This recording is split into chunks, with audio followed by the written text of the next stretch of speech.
ఓం శ్రీ గురుభ్యో నమః. ఓం శ్రీ గణేశాయ నమః. ఓం శ్రీ త్రిపుర సుందర్యై నమః. ఓం శ్రీ లలితా సహస్రనామార్ధచంద్రిక.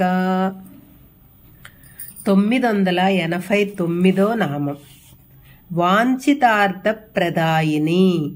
అర్థవంతమైన కోర్కెలు తీర్చునది. అర్థం పర్థం లేని గొంతెమ్మ కోర్కెలను కాకుండా సమంజసమైన సమర్థతకు అర్హతకు తగిన కోర్కెలను కోరితే వాటిని ఆమె తీరుస్తుంది. మనకు కావలసినది మనకు ప్రసాదించినది అప్పటికీ మనము కోరుకోవాలని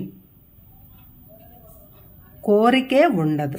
ఆ పరదేవత ఆశ్రయము వలననే లౌకికమైన అలౌకికమైన కోరికలు తీరగలవు. చతుర్విధ పురుషార్థములు తీరగలవు. అందువలన ఆమె వాంఛితార్థప్రదా అని చెప్పబడింది. అభ్యాసాతిశయజ్ఞాత. అభ్యాసమును మించిన జ్ఞానము కలిగినది. పనులు చేసేవారిలోనూ కోర్కెలు కోరేవారిలోనూ వారి వారి అభ్యాసం అధికం అయిన కొలది అధికముగా అర్థమగునది. మనము అడిగే వాటిలో అడగకూడనివి తెలిసినది.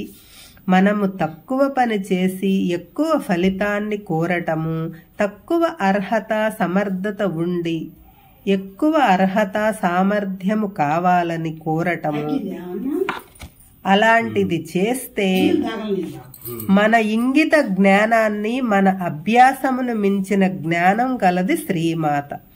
ఈ షడ్దర్శన అభ్యాసముతో మననము చేత పరదేవత విశిష్టత గొప్పతనాన్ని సంతరించుకుంటుంది.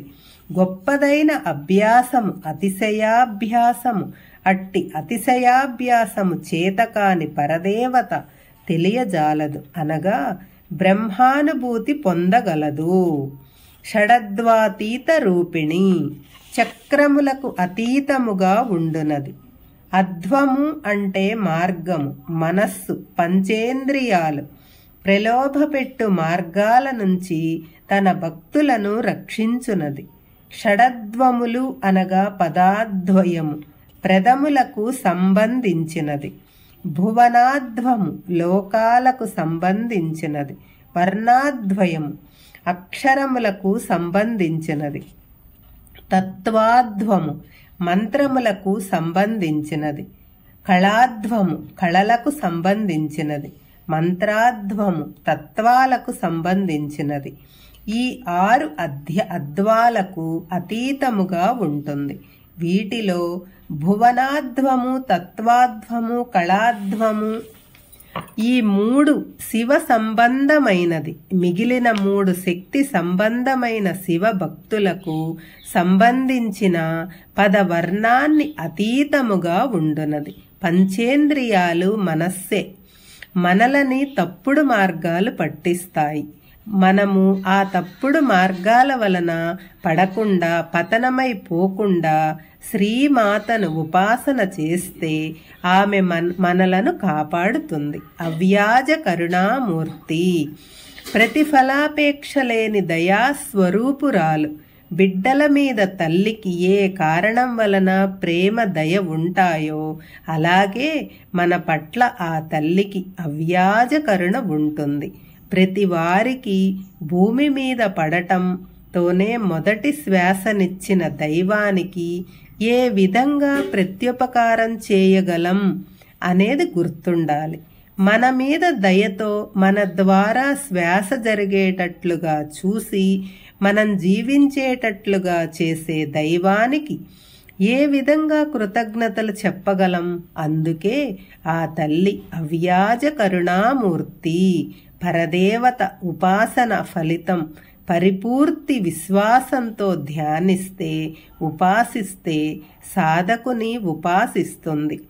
ప్రతిఫలాక్షలేని నిష్పక్షపాత నిర్మల నిశ్చయ కరుణతో సాధకుని అనుగ్రహిస్తుంది.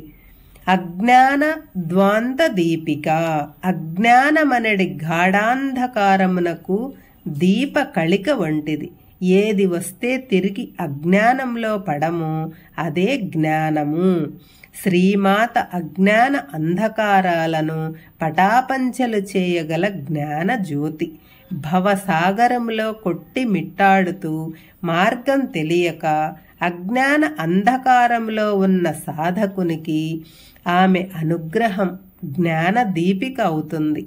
శ్రీమాత స్వరూప విజ్ఞానము కలిగినవాడు సాధకుని బ్రహ్మమును భూతియే కేవలము బ్రహ్మానందము అని ఈ నామానికి అర్థం చెప్పుకోవచ్చు. కృతయుగంలో పూజలు పుణ్యాలు చేస్తే గాని మోక్షం రాదు. పాపాల పుట్టగాను పాషండులుగా ఉన్న ఈ కలియుగంలో దైవనామస్మరణ కీర్తన చేసినా చాలు మోక్షం వస్తుంది. ఆబాల గోప విదిత, పిల్లల నుండి గొల్లల దాకా తెలియబడునది. స్వచ్ఛమైన మనస్సు గల ఆబాల గోపాలము చేత తెలియబడునది.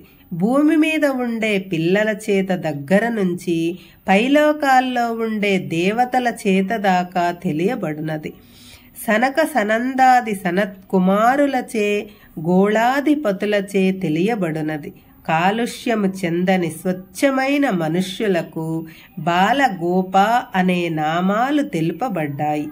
వీరు మంచి స్వచ్ఛత ఉండి వ్యర్థకర్తలు కాకుండా కాలుష్యము లేనిది మనుష్యులు శివకేశవ రూపములోను బాల పరమేశ్వర రూపములోను ఆ ఆబాల గోపాల మూర్తియే పరమేశ్వరుడు. గోప బాల విదిత మైన పరమేశ్వరి ఆబాల గోప విదిత. ఆబాల గోపాలులుండరు, ఆమెని ఆశ్రయించి తరించిన వారే. మనము చేసే ప్రతి పని, తినే ఆహారము, త్రాగే నీరు, వీచే గాలి, పలికే వాక్కు అన్నీ అంతరంగములో ఆ పరమేశ్వరికి అర్పించే నైవేద్య నీరాజనాలు తెలియజేస్తే జన్మ తరిస్తుంది. తెలియక చేసినా సహిస్తుంది. శ్రీమాత్రే నమః.